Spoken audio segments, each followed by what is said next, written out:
With the invention of the internet, most people's lives changed. It got to the point where almost everyone I knew wanted to have a computer. A couple of years ago, we finally joined the computer generation and decided to buy one. At first, it was the new toy in the house. Deb, my wife, used it for email and games. The kids, Kyle and Kayla, used it for playing games and doing homework. I, on the other hand, used it for internet searches and pornography. I often stayed late at work. I worked the second shift and left the factory at midnight. I didn't want to go to bars like a lot of guys. After all, I was married. So I always headed home. Everyone was already asleep and I would sit down at the computer. After a while, the same old got boring. I didn't really become addicted like a lot of people. I went to story websites and read stories about everything imaginable. I couldn't believe most of what I read. Do people really do these things or are they just fantasies? I was hooked by the stories of cheating wives. All these women were cheating on their husbands. It's hard to believe, but it suggested certain thoughts. So now I was kind of watching my wife's actions. When we went on dates, I would tell her about her dancing too close or being too nice to different guys. We even argued about it. I knew she was a good-looking woman, but I had no reason not to trust her. I found myself searching through the clothes hamper or going through our emails. So silly what comes to mind after reading these stories. I started reading less and less, but many thoughts still remained. I remember reading about men who caught their wife with another man and stood there looking at them. I had to ask myself the question, does it really turn you on when you catch your spouse with another man? I kept thinking about it, and given my jealousy, I didn't feel like it could turn me on. I told Deb about these thoughts, and she asked me why I was even thinking these things. She didn't want any other man but me. I met Deb when we were in our 20s. It was at her sister's wedding. We danced and became good friends after that. She told me she worked as a school teacher, and I told her what factory I worked in. We started dating and got married about a year later. The next year we had Kyle, and 2 years after that Kayla was born. Deb's sister Sandy was a wild girl I met years ago in high school. We didn't date, but she was a real slut. I guess I shouldn't say that, or I'll be considered a slut too. I was pretty wild back in the day too. She had sex with just about anyone. As far as I know, almost every guy on our soccer team was with her. I participated in a threesome after a game she was involved in. No one forced her, and she did it more than once. She and one of her girlfriends, Anne, had sex with almost everyone on demand. I knew her husband Bob from work. He was one of the day shift supervisors. He'd since been transferred to another plant. He was just as wild as Sandy. He was the one who invited me to their wedding.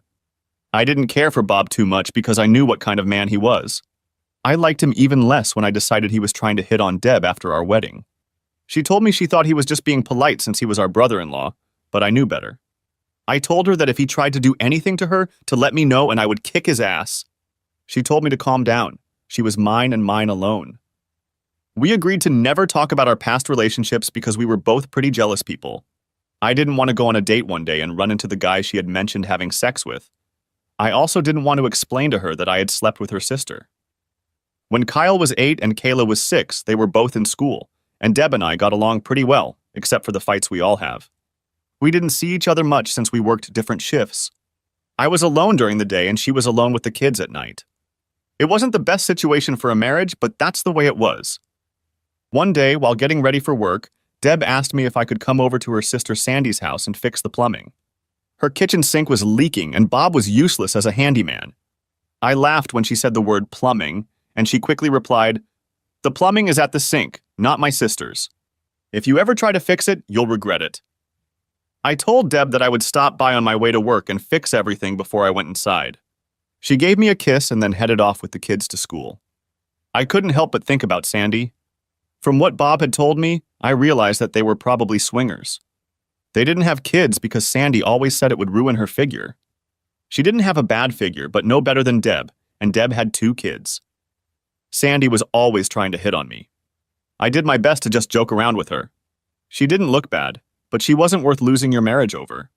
I remember her telling me it would happen someday. Sandy was a part-time cashier at a local grocery store.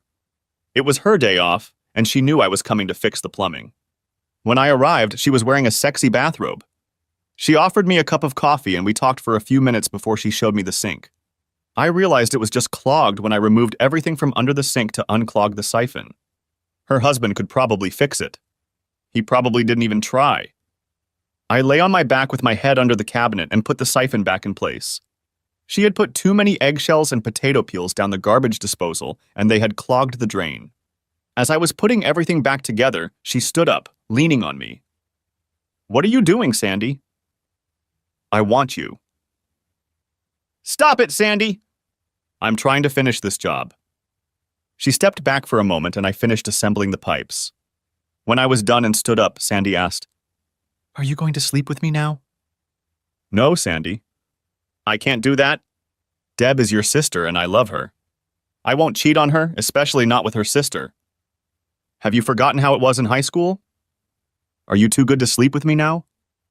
"Sandy, please." "I love Deb. She doesn't know about our past together unless you tell her. You're a beautiful woman, but I love Deb." "You stupid, stupid man. Either you'll sleep with me or I'll tell Deb you did it anyway. She'll believe me after all, I'm her sister." "Why did you do this? Why hurt us? Deb is your sister and loves you." Sandy laughed. "My little prude thinks she's a slut. Let's see how she reacts when I tell her about it." "Sandy, don't do this." "I won't have sex with you and I'll tell Deb about how we were in school. I know she'll understand." I grabbed my tools and told her I was done with her damn sink. I jumped in my truck and drove to work. My head was spinning. Would Sandy make up some story and lie to Deb? Arriving at work, I called Deb, but she wasn't home yet. I left a message. "Deb, I love you and have something to tell you about your sister when I get home tonight." I got to work and got down to business. It was hard to concentrate with all this shit going through my head. It was starting to be a normal day like any other, but now it was all mixed up. Around 6, I called home again, but no one answered. I called Deb's mom and asked if she knew where Deb was. She left with Sandy and Bob. The kids stayed with me. Deb asked if I could watch them for a few hours while they left. I said I'd leave them overnight. I like having them here. Is something wrong, Ray? No, it's okay. If you see her, tell her I love her and I'll see her tonight. I have to get back to work. For me, it was one of the longest nights of my life. I knew I had to tell Deb about me and her sister. Hell, that was before I even met Deb. I'm sure she would have understood. Finally, my day was over and I headed home.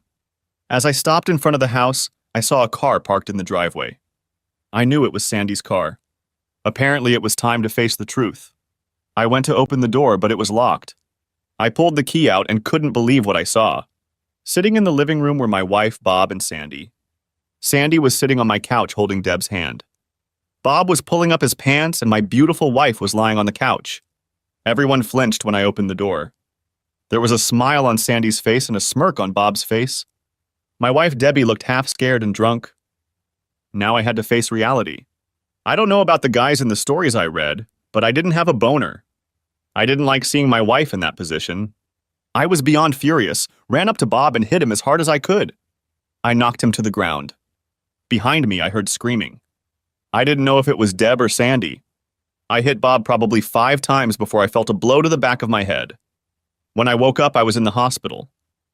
I looked back and saw a man in uniform. It must have been a city policeman. "I see you're back in the world." "I'm Patrolman Gene Andrews."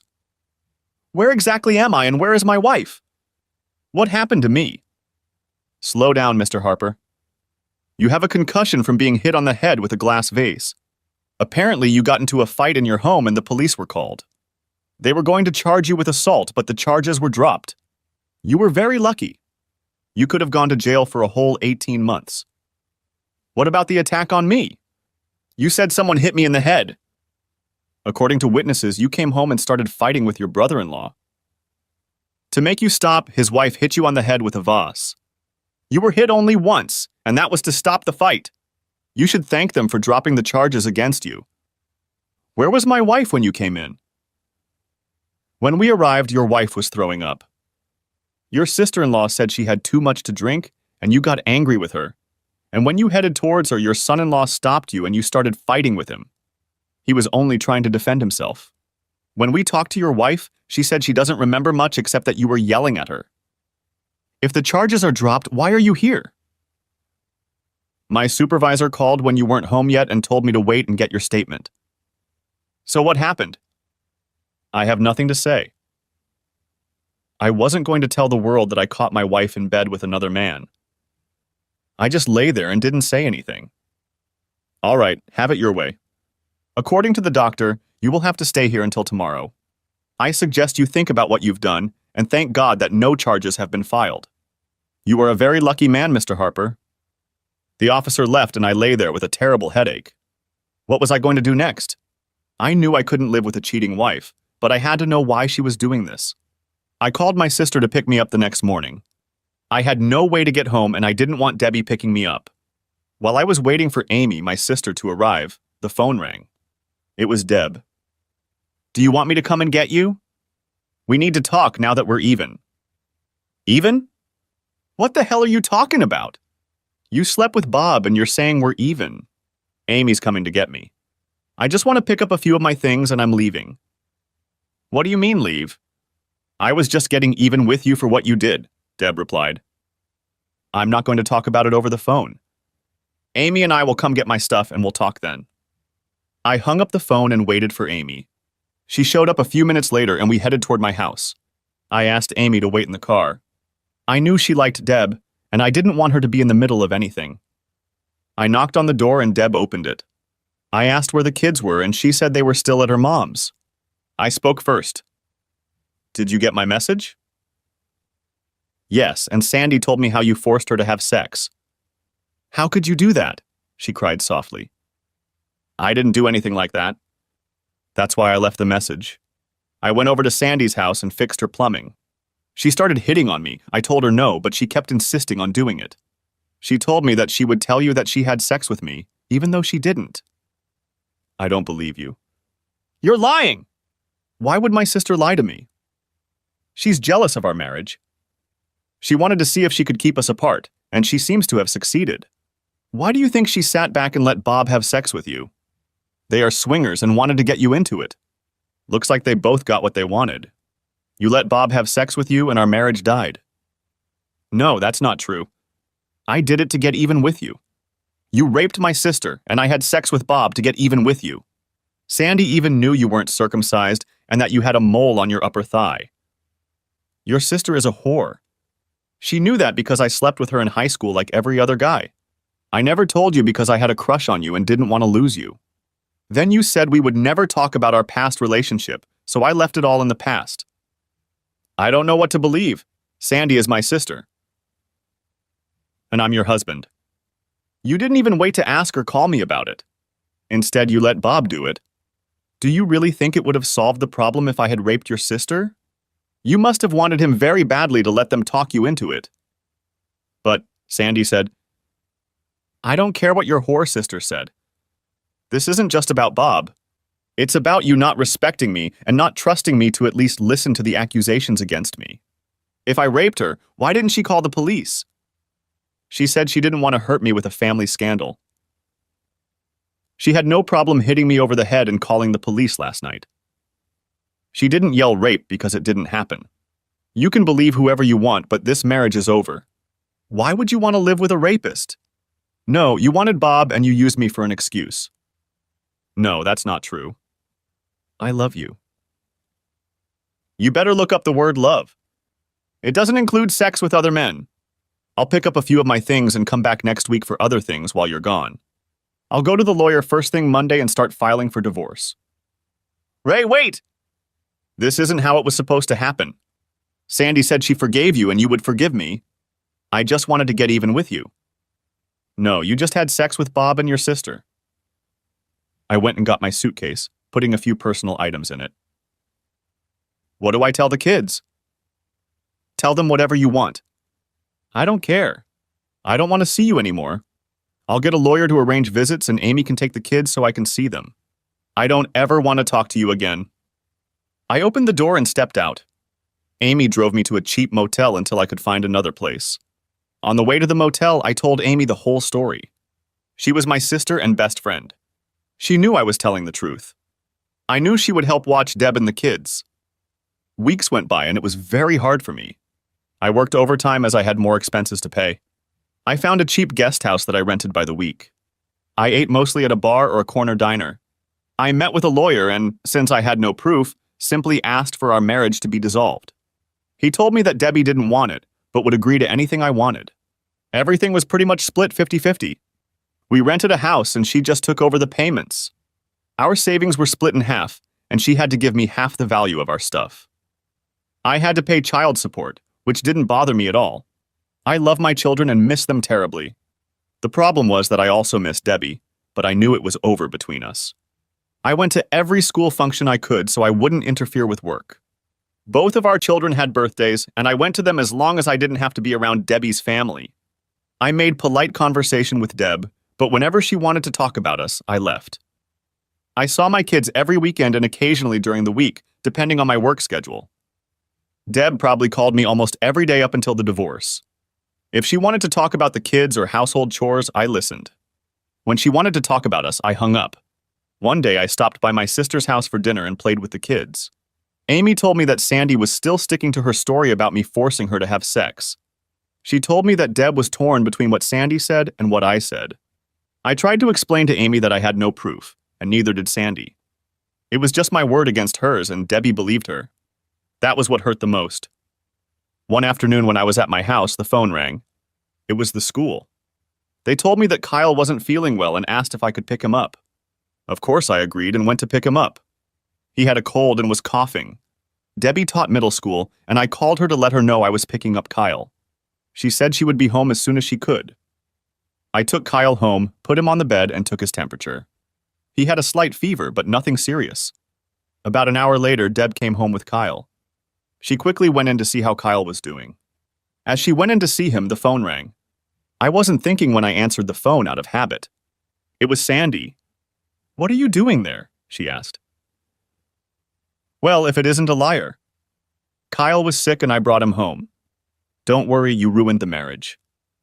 I reached down and hit the record button on the answering machine. It was the kind that recorded both sides of the conversation. "Is he all right?" "Why do you care? You separated his parents. Why do you care about him?" "Look, Ray, this just got out of hand. You knew we were swingers and Bob wanted a taste of my little sister. If you had had sex with me like I asked you to, it never would have gotten out of hand. But no, you came home and started fighting. You told Deb I raped you. And then you made Bob rape Deb. What kind of damn sister are you?" "Bob never raped her. She gave herself to him willingly. Hell, she'd probably go along with it again if Bob tried. She was drunk and you put all that shit in her head and then stood by while your husband did her. The problem is, Ray, you can't prove it. I told you from the beginning that she'd believe me over you, and now you know. If you need to get laid, call me.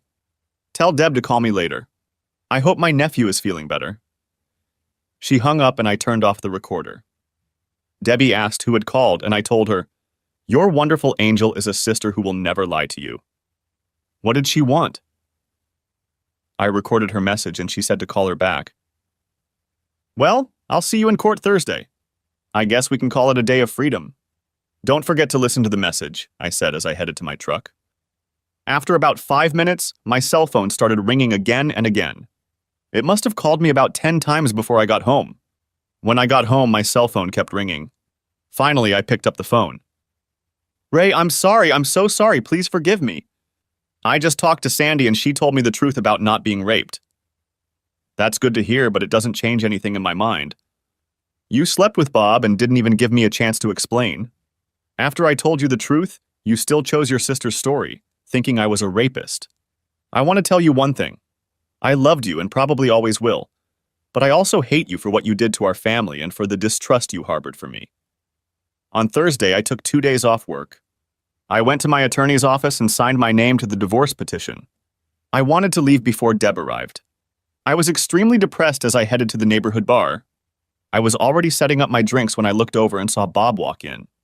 He didn't notice me as I walked up to him and gave him a cold punch. When he went down, I hit him again and again. I got up and started kicking him until he was a mass lying on the floor. I bent over to kick him again when 3 guys pulled me away from him. I remember saying, "I hope you die in hell," and I kept kicking him until I was dragged away from him. The police officers threw me down on the floor, handcuffed me, and took me to the patrol car. This time I was taken to prison. I was allowed to make 1 phone call, so I called my sister Amy. I told her about what I had done and that she didn't have to post bail. It would be too expensive and I was going to serve my time. She cried when I hung up the phone. Debbie came to the prison to see me, but I refused to see her. It took almost 2 months before my case went to court. I was charged with assault and I pleaded guilty. I was given 2 years minus time served. I asked Amy to take my few belongings and store them in the basement. She told me that Debbie was feeling very ill and wanted to see me. I told her I didn't want to see her. I know you don't want to hear this, but Deb really loves you. Her family is furious about what Sandy said about you. And there's something else you should know. Debbie never showed up to sign the divorce decree, so you're going to jail a married man. I went to prison, and it's not a place you want to live. It was like a different world. I got into fights all the time. I had to prove myself to almost every group.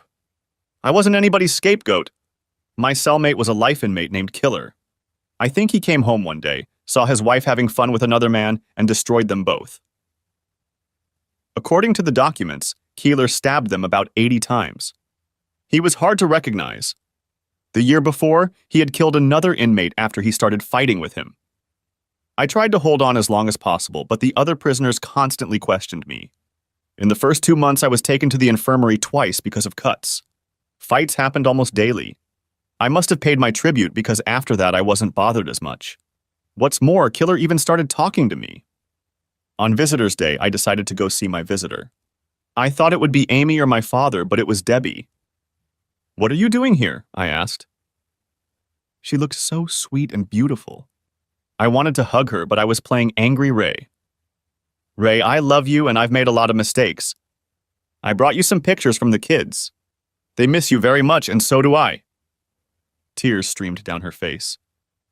"Look, I have a different life now. Just take care of my kids and tell them I love them." She handed me some baby pictures. They were their last school pictures, and they looked so cute. "Ray, I didn't sign the divorce papers." "I will wait for you. I don't care how long it takes. I made a terrible, terrible mistake, but I know we can get through it if you still love me." I didn't know what to say. Of course, I felt that I still loved her. I just hated what she had done, and the fact that she didn't believe me. I got up and walked back to my cell. I left her by the window and didn't look back. I was working in the kitchen and overheard a conversation about a guy going after Killer for killing his friend. They were going to try to corner him in the dining room the next night. There was no one I could tell about it without being a snitch. I decided to tell Killer. It would make me part of his group. I didn't want to be part of any group, but I couldn't let this man die the next day. Killer wasn't sure whether to believe me. I told him to believe what he wanted to believe. I didn't say anything to the guards, but to him, I guess I was taking a risk. The Killer looked me in the eye. He said you can tell a lot about a person by looking into their eyes. He told me to stay away from him the next day. He would control the situation so that no one would know that I had told him about it. I couldn't believe what he had done. He put 2 thin hardcover books under his shirt, covering his kidneys with them. Behind him at another table sat 3 of his group. When the prisoner came up behind him and straddled Keeler's chest, he plunged the knife into his kidneys, but of course hit the book. Knives were usually pretty blunt. They pierced the skin but didn't go through the book. Killer's friends grabbed the prisoner and started beating him until the guards came to the table. The prisoner was taken to solitary confinement, and Keeler sat down again to finish his dinner. I cannot believe that he remained calm during the whole ordeal.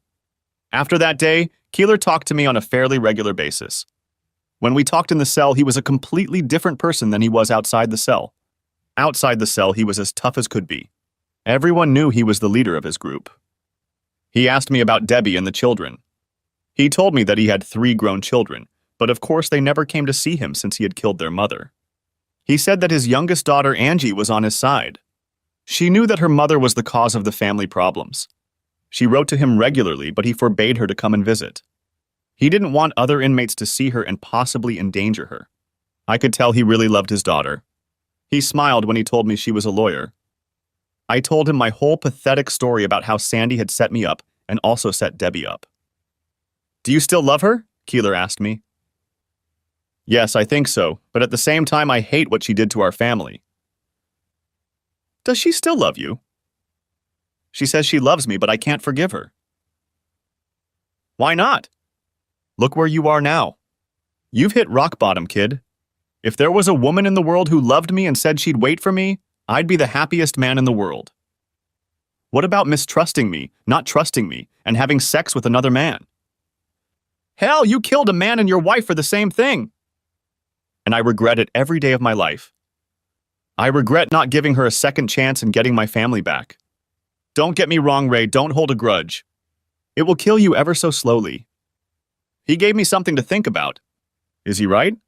What would I do when I got out? I had no job, no future, and right now, no family. The next month, I had another visitor. Debbie came back. She smiled at me, and there were tears in her eyes. The kids drew you some more pictures. She put them in the tray, and I looked at them. They showed a picture of Dad, Mom, and the two kids. I guess the kids still saw us as a family. They miss you, Ray. God, I miss you. Will you ever be able to forgive me, and can we be a family again? I promise I'll do whatever it takes. I don't talk to Sandy or Bob anymore after what she did to us. I'm sorry for not trusting you. I thought, she didn't believe me once, so the next time someone says something, she'll probably believe them again instead of me. Deb, I've been doing a lot of thinking. I want to forgive you, but I don't know if I can. Seeing you with Bob, I can't get it out of my head. Did you really like him? No, I hated it. That's why I threw up. When you walked in, I saw the look on your face and I felt sick. I realized what I did was wrong when I saw you. Of course, I can never take it all back. God, I wish I could. I never would have done it if I hadn't been so drunk. I only want one man, and that's you, Ray, the father of our two children. A couple weeks later, I had another visitor. Amy came to see me. Ray, remember when I told you that Deb had stopped seeing Sandy? I was driving by the house and saw Sandy and Bob going into the house. I don't know why they were there, so I kept driving. I just thought you should know. I was confused again. Had Deb lied to me again? I was ready to forgive her and try to make our life work again. I know Amy wouldn't lie to me. I had to find out why Deb was seeing Susan and Bob again. About a month later, Killer and I got to talking, and he said he felt he owed me for what I had done for him. He said he had been a lawyer before prison and had some connections. He was going to see if he could get me out of the parole program. I didn't know whether to believe him, but he never lied to me. It may seem strange to say that about a criminal, but I respected Killer. I often thought about what a good lawyer he must have been. His speech and stature demanded respect. I knew it was best not to ask any questions about his statement. I took him at his word. A few weeks later, I was called to the warden's office where the parole board was meeting. The first person to speak was the prison governor. Mr. Harper, we have a parole application for you. I don't know who you're familiar with, but we've been asked to speak with you. After reviewing your file, we saw that you had a hard time adjusting for the first few months. Is that true? Yes, sir. I guess I wasn't cut out for prison life, but I tried to adapt. If you had gotten out earlier, where would you have lived, and how would you have survived? I had to think fast. I knew this was a make-or-break question. Well, sir, I have a sister who is also my best friend. She and her husband said that when I get released, I can live with them until I get back on my feet. Aren't you married, Mr. Harper? Yes, sir, but we were in the process of divorcing when I was sentenced. At this point, I'm not sure how things are going to work out with him. I'm just trying to be honest with you. We thank you for your honesty. We knew you had broken up, and we wanted to see how honest you were with us. Sir, as for the job, my previous employer said I was a good worker and to come to him when I was released. What are your chances of going back to prison? We don't look our best when a convict we released early goes back in. I promise you, sir, that I never want to see those prison walls again. Go back to your cell, Mr. Harper, and we'll get back to you by the end of the month. Yes, sir, and thank you for at least considering me for parole. I went back to the cell and Keeler asked me how it had gone. I told him what I had told the council and asked him if he had anything to do with it. You never know, but if you're released early, I'll expect a box of cigarettes a week to be put on my account. He laughed. Debbie came back a few days later and said someone from the parole board was in the house. Are you going to be paroled? She asked. What did they want? What did they say? I asked nervously. How are we settling in and will you be able to live there? I told them we broke up, but I'd love to have you back, she said rather nervously. I changed the subject. You told me you stopped seeing Sandy. Have you been seeing her? She's my sister. I don't see her that often. I interrupted her. And Bob, have you seen him lately? Why are you asking me these questions? She did look nervous. You can't be trusted. You said you wouldn't see Sandy, but she and Bob were in the house. Did something happen with you and Bob again? Is that why you're worried about parole? Tell your damn lover, Bob, that when I get out, I'll finish work, and if you're having fun with him in the meantime, I'll take care of you too. Deb jumped up and ran out of the visitor's room. I knew my thoughts were right. I was ready to go back to the same damn situation that had brought me here in the first place. I had no intention of killing anyone. I just wanted to give them a good scare. I called my sister Amy and she came over to see me. I told her about the conversation with Deb and she said she felt really sorry for me. She said the parole board came to see her and she told them I could stay here as long as I needed to. Her husband Kenny was there and he said I was welcome there. Do you know if they called Mr. Parker about my job? Yes, that's right, and he said you could go back to your old job. You were one of the best workers. Gosh, Amy, you've given me hope. I hope I don't get rejected. It won't. They told me that since you have a place to live and a job, you'll probably be released at the first of the month. She began to cry. Amy was right. I got a call saying I would be released next week. I was given the name of the lawyer who would be handling my case. I was to report to the agency first thing after my release. I didn't understand why I had to meet with an attorney and not a parole officer. I was told that the law firm was the one that arranged my release. They were supposed to meet with me, fill out my forms, explain my parole situation, and then send me to a parole officer. I thanked Killer and he reminded me about the cigarettes. I told him they were coming. Honestly, I don't know if he had anything to do with my parole, but it was worth a box of cigarettes a week just to be free. When I went outside the gate, my sister Amy was standing there crying. I hugged her and gave her a brotherly kiss. Welcome back, brother. I walked into Amy's house and her husband greeted me. I realized that I was very welcome there. Of course, I asked about Debbie, and Amy told me after talking to her in jail that she had contacted a lawyer and signed the papers to finalize the dissolution of the marriage. It seems my thoughts about Deb were correct, but now I was a free man. I knew I had to go to Deb's house and make an appointment to see the kids. I called first to make sure she was home. I didn't want any big surprises and to end up back in jail. I tried to explain to her that I wasn't coming over to cause trouble. We could even talk on the porch. I just wanted to make arrangements to see the kids on a regular basis. She agreed to see me but said she would call the police if I started making a disturbance. When I pulled up to the house, my children ran up to me screaming, "Daddy, Daddy, you're back!" I grabbed them and hugged them. God, I missed them so much. I talked to them for a few minutes and told them to ride their bikes and my mom and I would sit on the porch and watch them. What do you want, Ray? You've made it clear that we're never going to be a family again. We're moving on with our lives. Debbie, these are my children too, and I want them to be a part of my life. I was ready to forgive you, but you lied to me again. You just had to go back to Bob and Sandy. I know what kind of people they are and who they socialize with. Ray, you were in prison and I was lonely. Don't mess with my head! I know you slept together. I don't care who you're having fun with. Shove goddamn Bob up your ass if you haven't already. I'm here to tell you that if I find out that my children are subjected to this perverted lifestyle, I will do everything in my power to take them away from you. Do you understand? This is not just an empty threat. My children mean a lot to me, and I want them to have a good life. Ray, I would never do anything to hurt my children. Already. You ruined our family because of damned Bob. I'm going to make sure my kids stay away from people like that. Tomorrow I will meet with my new lawyer and find out what my rights are. I don't trust or believe you anymore. You showed me your true colors. I left you, but we have 2 children and I will make sure they grow up in a good environment. I promise you, Ray, I won't get sucked into that lifestyle. Yes, I've tried it. I admit it, but it's not for me or my kids. You'll see. I've changed. I don't trust you, and remember, actions speak louder than words. My kids came over and I talked to them about school and what they were doing. I told them that I was living at Aunt Amy's, but that I would soon find an apartment closer and spend more time with them. I kissed and hugged them goodbye and headed back to Amy's. The next morning I went to the law firm that represented me. Going there felt strange. I hadn't even talked to the lawyer who had gotten me parole. I went to the receptionist and pulled out the card I had been given by the parole board. May I speak to Mr. AJ? Brady, please? I have an appointment. I'm Ray Harper. The receptionist smiled at me. A miss.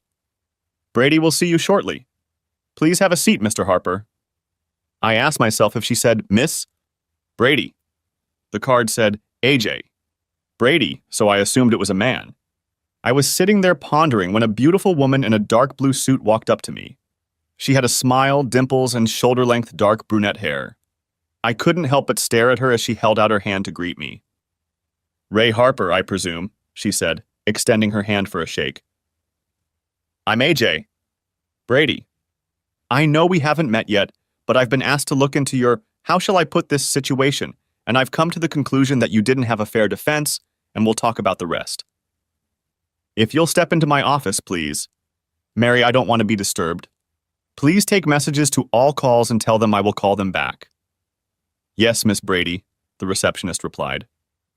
I followed her into her office. If she had asked me to, I would have followed her into the abyss. She was a very beautiful woman. Well, Mr. Harper, we meet at last. Please call me Ray if you don't mind. I owe you my life and I have no idea why you did it. Mr. Harper. I mean, Ray, a good friend of mine asked me to look into your case. Your lawyer let you plead guilty instead of trying to help you. You had a lot of extenuating circumstances that he never mentioned. You had just signed the divorce papers. The person who caused your divorce came to the place where you were. You were not in your right mind at the time. These and other factors would have gotten you a lesser sentence. Of course you committed assault, but the sentence was too harsh. I pointed that out to the parole board, and they agreed with me to some extent. I asked, why, Miss Brady? Why me? Who asked you to help me? Can I call you anything other than Miss Brady? After all, I feel like you saved my life and gave it back to me. Look, Ray, I was asked to help you, and I did. Is it really that important that you know who hired me? As for my name, I guess you can call me AJ. I became friends with a man in prison. They called him Killer. He told me he would help me get parole. He also told me that he had a favorite daughter named Angie and that she was a lawyer. I wondered if you were the beautiful daughter he was talking about. My new attorney's eyes glistened. She looked at me eye to eye and said, Yes, Keeler. I mean Dave. My father's name is Dave, and he asked me to handle your case. He's never asked me to do that before, so he must have really liked you. I was surprised when he asked, but for my father's sake, I'd do anything. AJ, can I call you Angie? I know we just met, and you're my lawyer, but you're too pretty for me to call you AJ, and I definitely don't want to call you Miss Brady. What does AJ's even mean? Angelina Juanita Brady is my name. Now you know why I chose AJ. Listen, Ray, there are a few things we need to discuss. Would you have lunch with me? I asked. Ray, I don't meet with clients. It's not a date, it's lunch. I have to go to work in a couple hours and I need to eat. If you don't want to call it a date, you can pay for it and call it a business meeting. You do take clients to lunch sometimes, don't you? Angie smiled and big dimples appeared on her face. No wonder Daddy liked you. Yes, I take clients to lunch and eat. Now I'll tell Mary we're leaving and then we can go out to lunch. I watched her get up. She was a very pleasant-looking woman. She had looks and character that you don't often find in a lawyer. We went to lunch and went into a very nice, quiet restaurant. After ordering lunch, she told me about meeting my parole officer.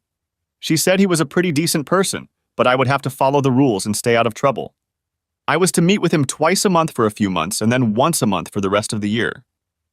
Angie, you know everything about me. Will you tell me something about yourself? Ray, I don't think it would be appropriate to talk to you about my personal life. You're the most beautiful woman I've ever seen, and I love looking at your dimples when you smile. Ray, please, I told you I don't date clients, but thanks for the compliments. She couldn't help but blush. Tell me about your legal education. It's a business. I have a right to know that as a client.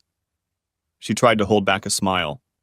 Okay, Ray, I have a law degree that I got from the university on a scholarship. I've been an attorney for several years now. My specialty is criminal law. Lunch came and we ate. I couldn't help it. Angie was on my mind. Will I see you again, Angie? You'll actually have to come back next week to fill out the paperwork you get from your parole officer. Why don't we have lunch again? I'll even buy you a treat. I noticed she softened a little. Okay, but this lunch is just to discuss business. She couldn't help but smile. After lunch, we went back to the office.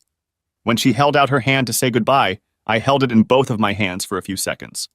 I wondered what she was thinking. I hoped she didn't think I was some kind of freak. We said goodbye, and I told her I was already looking forward to lunch next week. Her secretary took one look at her and smiled. I guess clients don't see their attorneys that often. But then again, most attorneys weren't like Angie. I went back to work, and it was really great. In no time at all, I got my work done. I guess it's like riding a bike. You just get on and start riding. Most of the guys I used to work with were still there. It was like they had a newfound respect for me. Nobody was messing with me. The next 2 Mondays in a row, I had an appointment with Angie. She was trying to maintain a business relationship, but I wanted to learn more about her. On the 4th week of our communication, she told me that we had ended our business relationship. Are you still my lawyer? I asked. Of course, if you have any problems, all you have to do is call me, she said. Angie, I'm afraid I have to fire you. I'm very sorry. What? Fire me. What in God's name has gotten into you? I helped you get out of jail and didn't charge you with anything, and you want to fire me? Yeah, you said you weren't going out with your clients, and I want to have a real date with you. I want to take you out to a real dinner and maybe a dance. I want to really get to know you. I know I'm an ex-con and a factory worker, but I want to get to know you better. I think you do too, because for the last 3 weeks I could have been making phone calls to get the information you asked for. I think you want to see me too. Ray, I'm sorry, I don't know what to say. Yes, I'm a little attracted to you, but this is all about ex-convicts and laborers, isn't it? You don't think we should be together? No, that's not it at all. You're my client, I'm your lawyer. What will people think? Who cares? Just come with me once. If you don't like it, you'll know not to go again. Follow your heart, come with me Saturday night. Look, I know I just got out of jail and I've been locked up for a while. I don't know where this is going, but I want to give it a chance. Oh God, I know I shouldn't do this, but I'll go once. I'll tell you right now, don't try to get me to sleep with you. Oh God, I can't believe I said that, Angie replied. That Saturday we went for a drive. I borrowed a car from my sister. I didn't want to drive Angie in my old truck. She gave me her address and it was a townhouse. I knocked on her door and when she answered, I saw the most gorgeous woman. I know that all men see women differently. In my eyes, she looked stunning and beautiful at the same time. I wanted to grab her and hug her right then and there. I knew I had to be a gentleman, but it wasn't easy. We went to a fancy restaurant and ordered wine and then dinner. After dinner, we decided to talk for a while listening to music. Angie, tell me about yourself. Where did you grow up? You must have been married because your last name is different from your father's. Please tell me about yourself. You know my life like a book. Ray, my dad and mom didn't get along very well. Of course, you know how that ended. Dad's been in prison for 14 years now. My brother and sister and I were raised by aunts and uncles. I'm the youngest and I was 14 when all this happened. It was very hard on all of us. My brother and sister have never forgiven my father. They love him, but they just can't forgive him. I knew my mom was cheating on him and I told him about it. I argued with my mom, but she said I was just a kid and didn't know what I was talking about. She said that someday I would really learn about life. Then I told my dad about it. 2 weeks later, he caught her with another man. I partly blame myself. If I had kept quiet, this might not have happened. Angie, you don't know that. You're not responsible for your mom's death or your dad's imprisonment. They were adults, and you were a child trying to do the right thing. After my father was sent to prison, I decided that I would go to college and try to become a lawyer, and maybe I could help my father get a lighter sentence. That's why I chose criminal law. Of course, there wasn't much room for maneuvering in my father's case. He was a brilliant lawyer himself and told me he was proud of me, but there wasn't much I could do to help him. Have you been married before, or is it none of my business? I asked Angie. Both. I wasn't married long, and it's none of your business. She smiled at me when she said that. Ray, can we talk about this some other time? I don't want to ruin this evening. I'm having a good time with you. Would you like to dance? I have 2 left feet, but this will give me a chance to hug you. We stood up and I had the band play a few slow numbers in a row. I took Angie in my arms and we twirled into a dance. I held her close to me and breathed in the scent of her hair. Ray, you should know that I don't go on dates very often. Because of the people I socialize with, I have a pretty big distrust of men. I'm just trying to be honest with you. If my dad hadn't sent you to me, I probably wouldn't be here today. I'll send your father an extra pack of cigarettes. Angie, you're the nicest thing that's ever come my way. I'll do anything to make you trust me. If I step out of line, just tell me and I'll back off. When I took her home that night, I kissed her at the door. After that, she just stared at me. She leaned forward and kissed me again. Can I come in, Angie? No, Ray, too soon, not today. Will we see you again, say, next Saturday? That might be possible. Call me Thursday. I came home a very happy man. We met the following Saturday and the one after that. She told me more about herself. Ray, I want you to know more about me if we're going to keep dating. I'm not going to hide anything from you. I'm not cut out for this. Like I told you before, I've been married before. It was my freshman year of college. My boyfriend and I decided we loved each other, and of course we made love. I got pregnant and we decided to get married. We went to a justice of the peace and he married us. Soon we both realized that our marriage had failed. We were too young. I had a miscarriage. My husband and I talked it over, realized we had made a mistake, and divorced. I kept the last name Brady because my father said I had to do it to distance me from his last name, Miller. Of course, that was my maiden name. I was so pleased that she finally confided in me. She asked me about my kids and I told her they wanted to meet her. I mentioned that I had told them about her and my daughter kept asking to meet her. Angie, would you like to meet my sister and my 2 kids? We're having a family barbecue and you're invited. It's next week, Saturday. I knew it would be a huge step for us if she agreed to come. Meeting my family was the first step in us becoming closer. She looked anywhere but at me. I knew she realized this was a big step. She took a very deep breath and looked into my eyes. Then she leaned forward and kissed me. It was the first time she had ever kissed me like that. Pulling away, she took another deep breath. Okay, Ray, count me in. What can I get you? I had no idea what women did at parties like this. I told her that I would ask Amy to call her.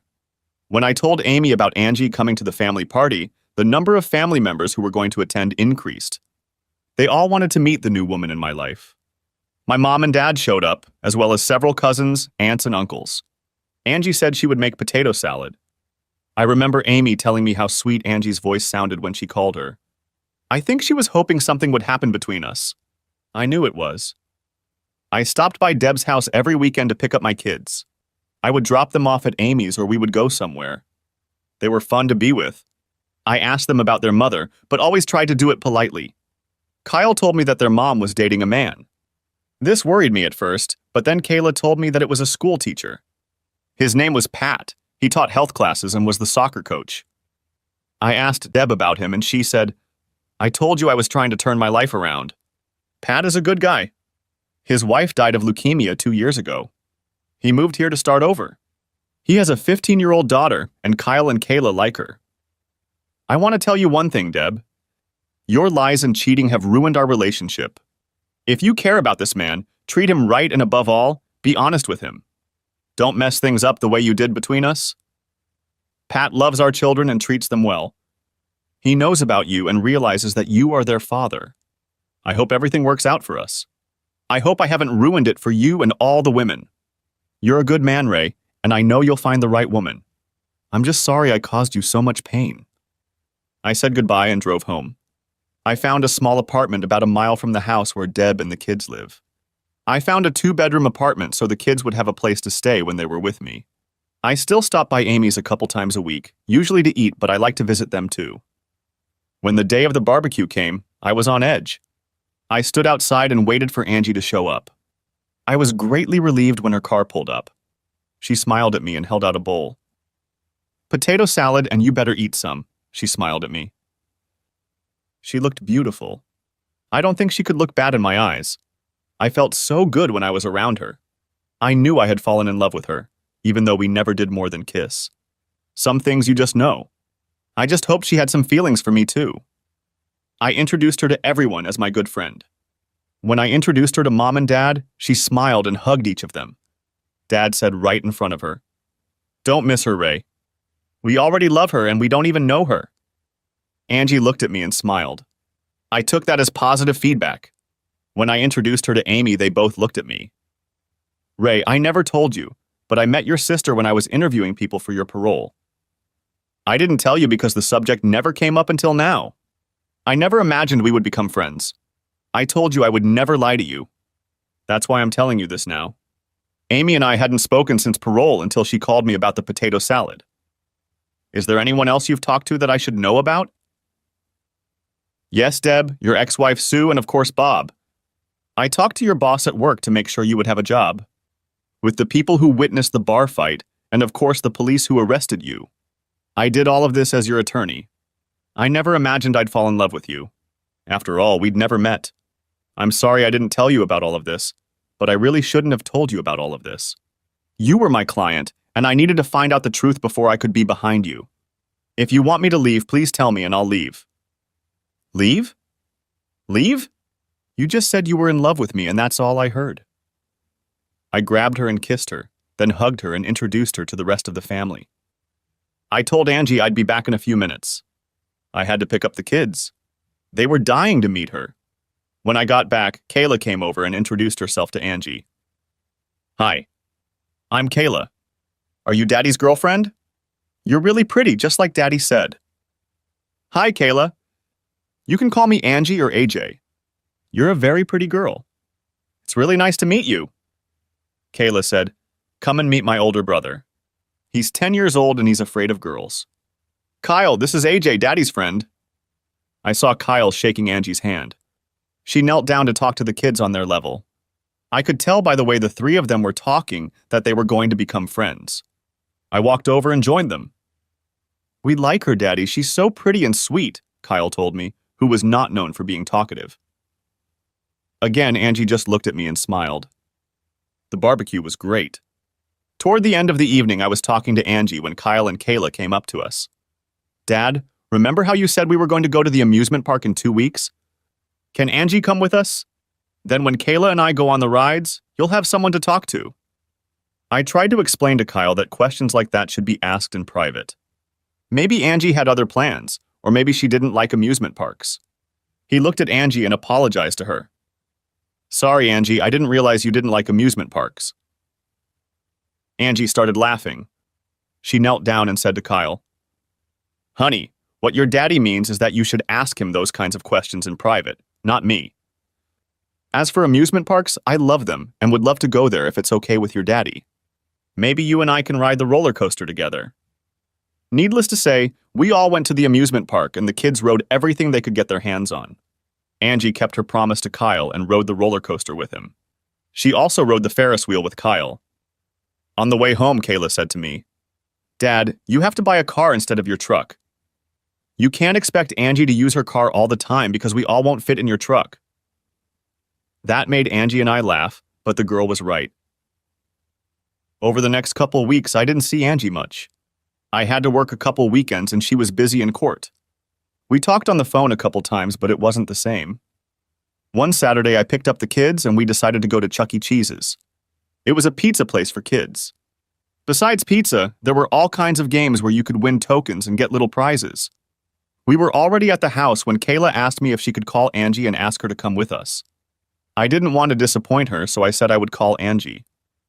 I called out, "Angie, it's Ray. Kayla asked me to call you. What are you doing tonight?" "Oh, hey, Ray. I was going out with some friends." "Why?" "Nothing." "Have a good time." "Ray, you said Kayla wanted to ask me something." "Please put her on the phone." "It's okay, Angie." "Yes, that's something." "Please put Kayla on the phone." I could only hear one side of the conversation. "Hey, Angie. Dad's going to take Kyle and I to Chuck E. Cheese's for pizza and games. We were wondering if you'd like to come with us." "Yeah." "Okay, I'll tell him." "We miss you too." "Okay, bye." I felt sorry for Kayla. "I'm sorry, honey, but she already has plans." "What do you mean, Dad?" "She said she'd be here in half an hour. She said to tell you that she's going to buy a car so she doesn't have to use her automobile all the time. Yes, Daddy, she said she misses us. That evening, after we returned from a pizza party where the kids each won a half-dozen stuffed animals thanks to Angie and her play skills, I took the kids to their mom's house. Angie told me it was time to get to know each other better. We went to my apartment and sat on the couch. Angie, you know I love you, don't you? I wouldn't be here now if I was thinking about something else. I want you to make love to me. I haven't trusted any man in a long time. All I ask is that you be caring and gentle. I don't want to be used. I want to be made love to. We started on the couch and moved to the bedroom. We did whatever we wanted. I massaged her feet, licked the whipped cream off her belly, and everything else. We spent half the night caressing, massaging, and making love. I felt best when I could hold her in my arms after making love to her. It felt so good to cuddle and hold her against me. It had been so long since I had done that. She ended up staying out all night. I got up before she did and made us French toast. She came out of the bedroom wearing one of my t-shirts. That t-shirt never looked so good, I told her. I couldn't believe how great she looked even in the morning. She took a quick shower and we sat down to talk. Angie, what's next for us? You know I love you and my kids love you and my whole family loves you. What do you want to happen next, Ray? I sound like a lawyer. We've only known each other for a few months and we made love for the first time last night. I know it's only been a few months, but I want you in my life every day. If we haven't made love enough, we can go back to the bedroom and spend all day there. Angie smiled at that remark. Angie, I want you to be my wife. Will you marry me? Tears came to Angie's eyes. Ray, just so you know, I don't take love lightly. I made a mistake once, like I told you before. Yes, I will marry you. I want you to know that I will always be there for you and the kids. I know what you went through in your first marriage. I will always be honest with you and I will never cheat on you. I will expect the same from you. She walked over to me and kissed me very passionately. Honey, what's the matter? You look happy but sad at the same time, I asked her. These are my thoughts about my dad and how happy he will be. Most young girls think about that special wedding day. How they will put on a white dress, how their dad will walk them down the aisle and give them to their husband. I know that will never happen to me, and it makes me sad. She cried softly. Last time, my father didn't even know I was getting married. By the time I wrote him, I had miscarried and was on my way to divorce. I'm sorry, Ray, I shouldn't be thinking about this right now. After all, I'm going to marry the man my father approves of and who I was in love with from the first time I met him. What? You loved me from the beginning. I wanted you from the first time I saw you, but I know you knew that. She smiled sweetly at me and asked me when I wanted to tie the knot. I replied that all arrangements would be on her terms. We both agreed that it would be as soon as possible. I asked her if I could start telling everyone and she said she was going to, so we just needed a date. We decided it would be in 2 months. For the next few days, I was over the moon. I told Amy and her husband Kenny about it. They were both very happy for us. I needed to tell the kids. I called their house and had them both hooked up to the console so I could tell them at the same time. They both yelled how happy they were and how much they liked Angie. I told them it would happen in a couple months, but I wanted them to be one of the first people I told. I walked into Angie's office and Mary, her secretary, congratulated me. She told me that Angie had already told everyone and invited everyone to the wedding reception. She called Angie and told me to come in. Angie was already waiting for me. When I walked in, Angie was crying quietly. What's the matter, Angie? I called the prison, spoke to the warden, and asked him if my dad could get a day's leave to attend our wedding. He told me that my dad is not allowed to leave the prison under any circumstances. His life sentence means just that. He told me it was out of his hands and there was nothing he could do. I'm so sorry, Angie. I know your father's presence means a lot to you. It's getting worse, Ray. Dad's cancer, although it was in remission, is now back. He has 3 to 6 months to live. She started to cry and I pulled her to my chest. I thought, why, Lord? Why did you do this to her? She was a good person and I was really hurting for her. Angie, I've been buying your father cigarettes since I was released. It was a deal I made with him. I'm sorry. It's not your fault. Dad doesn't smoke anymore. He uses the packs of cigarettes people send him to barter with other inmates. You didn't contribute to his cancer. I had an idea. but I didn't want to tell Angie about it and take away her hope. I kissed her goodbye and told her I'd see her the next day. I canceled work the next day and went to the prison to see Keeler and the warden. When Keeler saw me, he smiled. "You take good care of my little girl, Ray. All I ask is that you make her happy. She deserves so much better in life than what she's gotten." I explained my idea to Keeler, and at first he said no, but finally he agreed if I could persuade the warden.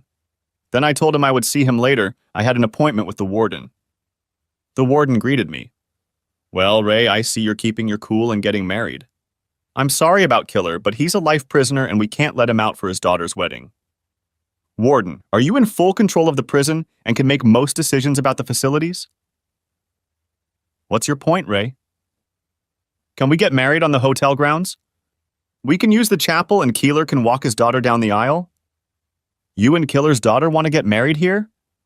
In prison just to have her father around? Is that what you're asking? Yes, sir. She hasn't seen her father in over 14 years, and he is dying, as you know. All we ask is to use the chapel to get married. I know that prisoners have been married here before. Okay, Ray, I'll set it up from this side. It doesn't have to be a big celebration. You can only invite 3 outsiders to the prison besides yourself and your fiancée. I'll let Keeler invite a few of his fellow inmates. You will have to use the services of a prison attendant. I thanked the warden and headed back to Keeler. Dave, Keeler laughed when I called him by name. The warden agreed with my idea. I'm going back to tell Angie.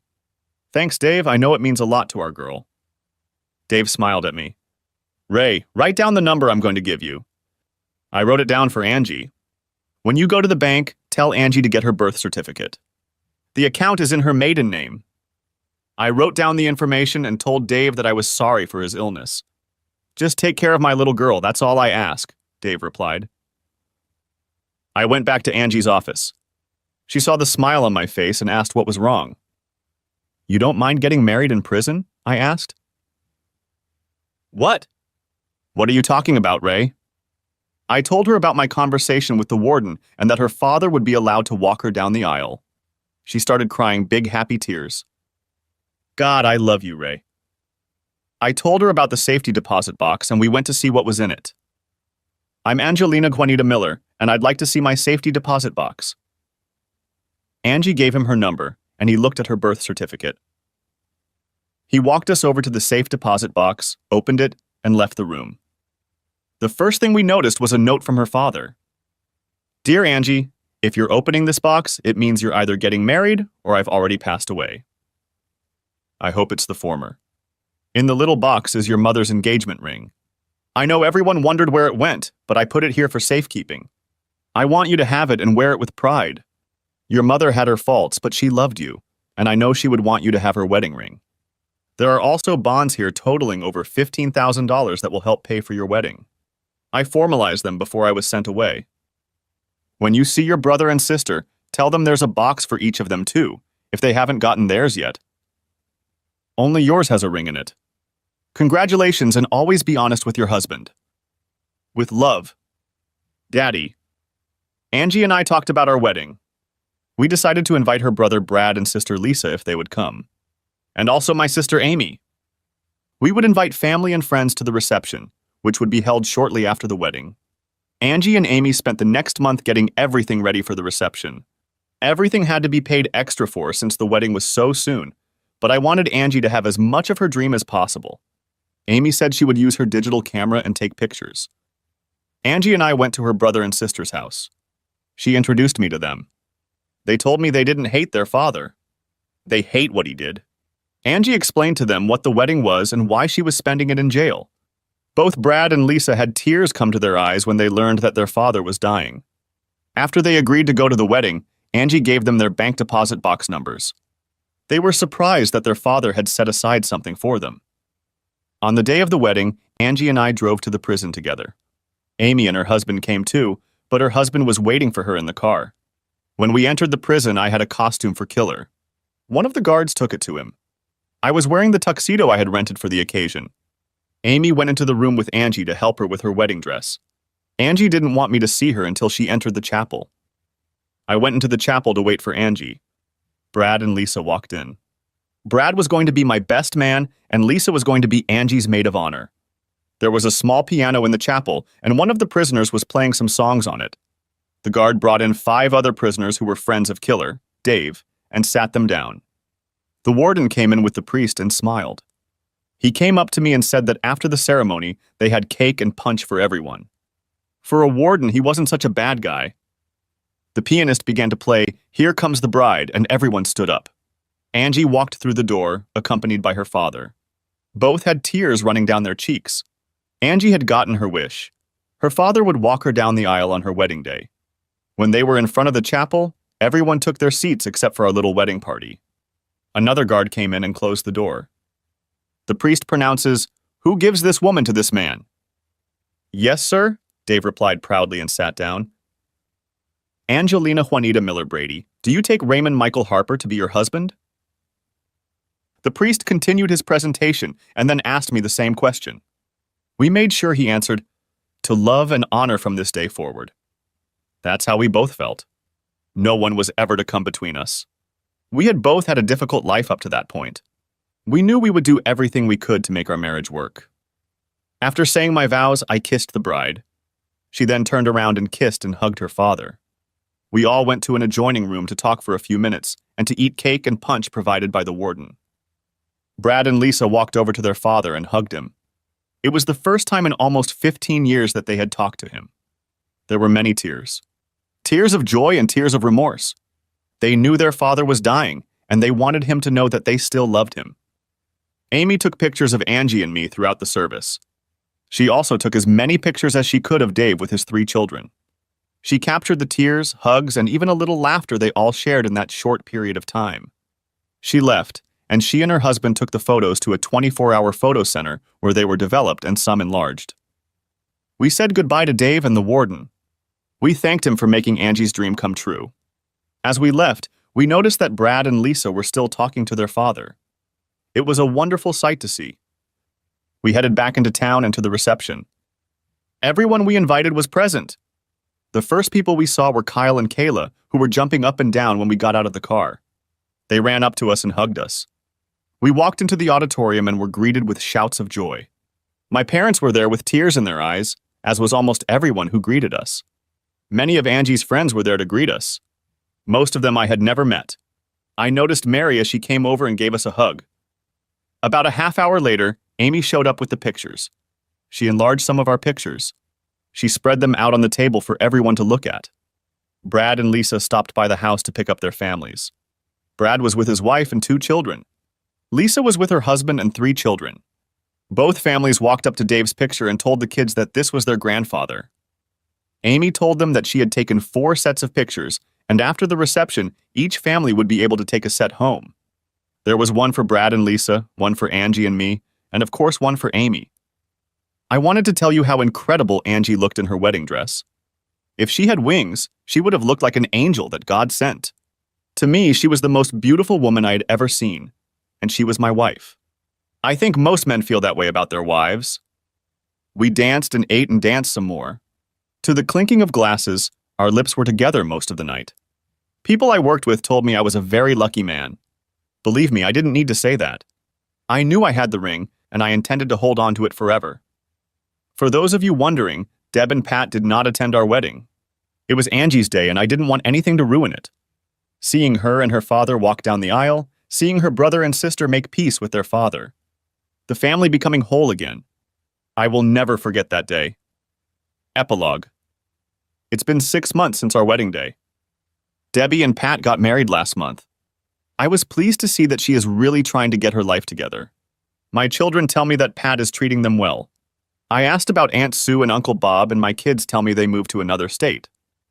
I was moved to the day shift so I could see the kids more often and be home with Angie every night. She was pregnant with our baby. 3 months after we were married, Dave Keeler passed away. The kids visited him every month until his passing. It was sad, but we had time to tell him about Angie's pregnancy. We told him it was going to be a boy and we would name him David Raymond. That brought a smile to Dave's face. I look back, remembering everything that happened. The cheating wife, prison, meeting the woman of my dreams and then marrying her. Now I was starting over and about to be a father again. Not a day goes by that I don't thank God for what I have. I thank him for giving Angie and me another chance at happiness. That's it. Thanks for watching. I hope you enjoyed it. So subscribe to my channel and watch the next video.